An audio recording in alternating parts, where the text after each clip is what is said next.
Écoutez, monsieur Gentil, 10% de remise sur l'achat d'un photocopieur, le compte n'y est pas. Si vous voulez remporter l'affaire, il faut que vous me fassiez une proposition beaucoup plus cohérente. Écoutez, alors je peux vous faire 15%. Non mais soyons sérieux, vous devez savoir que vos concurrents sont beaucoup plus compétitifs. 20%. À ce tarif-là, nous n'allons même pas aborder le remplacement du deuxième photocopieur, celui du service comptabilité. Ah, bah écoutez, je peux vous faire 25% sur le photocopieur, vous offrir 1 an de maintenance et la livraison. Et la formation aux utilisateurs.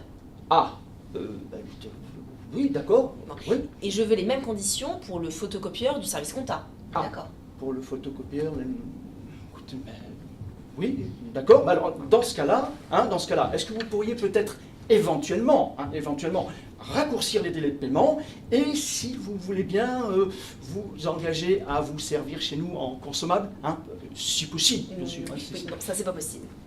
Ah, c'est pas possible. Bon, bah, écoutez, si c'est pas possible, c'est pas possible.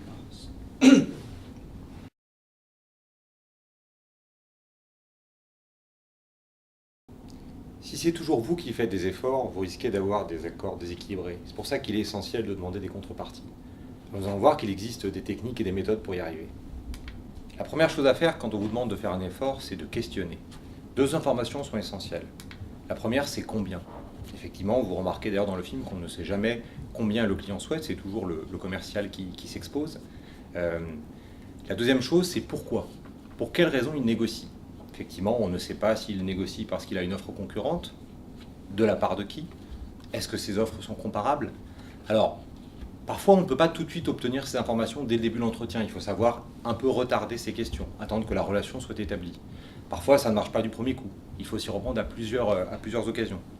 La pire des situations est de négocier à l'aveugle, c'est-à-dire d'avoir peu d'informations. En général d'ailleurs ça profite à celui qui est dans le rôle de l'acheteur. C'est pour ça que nous disons que le premier qui parle a perdu. Effectivement, les informations que vous avez peuvent être des précieux indices pour argumenter. Par exemple, imaginons que nous apprenons que le concurrent, ce soit une marque de photocopieur entrée de gamme ou inconnue, forcément nous allons avoir des choses à dire. De la même façon que si nous apprenons que la personne veut 5% d'effort ou 20%, on ne va pas du tout négocier de la même façon. Après avoir questionné, il est essentiel de résister, c'est-à-dire de ne pas dire oui trop vite.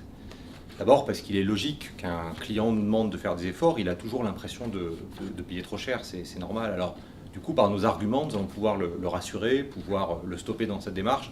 C'est pour ça que nous aimons dire qu'un argument coûte moins cher qu'une concession.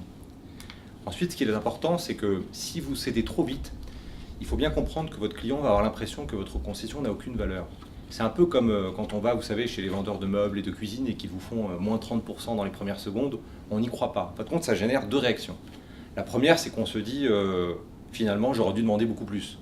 L'effort n'a pas de valeur. La deuxième, c'est qu'on se dit, mais finalement, il est parti de beaucoup trop bas. Alors, comme vous le voyez, dans les 2 cas, c'est forcément négatif. Ce qu'on peut faire pour résister, c'est 3 choses.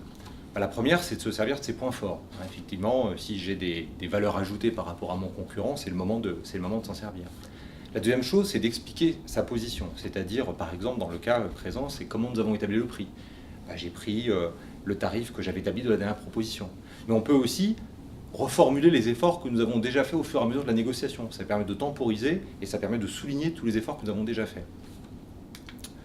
Une fois que l'on a pu questionner et résister, nous allons enfin arriver à la contrepartie. La contrepartie est essentielle. D'abord, il faut souligner que c'est la définition même d'une négociation, puisque négocier veut dire faire des échanges réciproques. Deuxièmement, c'est ce qui va permettre d'avoir des accords équitables et rentables, nous en avons parlé.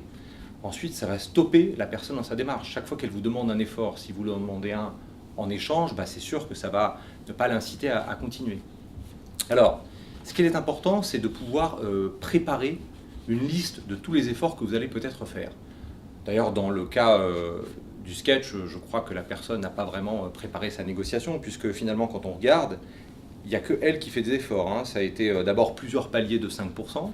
Ensuite, elle propose 1 an de maintenance. Ensuite, elle propose la livraison offerte. On n'a jamais vu des contreparties en face. Non. Faites une liste de vos concessions. Faites une liste des contreparties que vous souhaitez obtenir. Faites aussi vos limites, c'est-à-dire à partir de quel seuil vous allez arrêter la négociation, et vous verrez que vous négocierez beaucoup mieux. Et enfin, exigez la contrepartie au bon moment. D'ailleurs, on le voit dans le film, le vendeur demande la contrepartie beaucoup trop tard, une fois que la négociation est terminée, et le client se fait un plaisir de lui dire non. La contrepartie s'obtient au moment où le client vous demande de faire une concession. D'ailleurs, la bonne phrase à lui dire, c'est « Écoutez, si de votre côté, vous êtes prêt à prendre un deuxième photocopieur, bah, moi, de mon côté, je vais faire un effort sur le prix. » La contrepartie fait partie des rituels de la négociation. Elle permet à la personne qui est en face de vous d'avoir l'impression d'avoir bien négocié. Alors, obtenez des contreparties. J'espère que ces conseils vous aideront à bien négocier.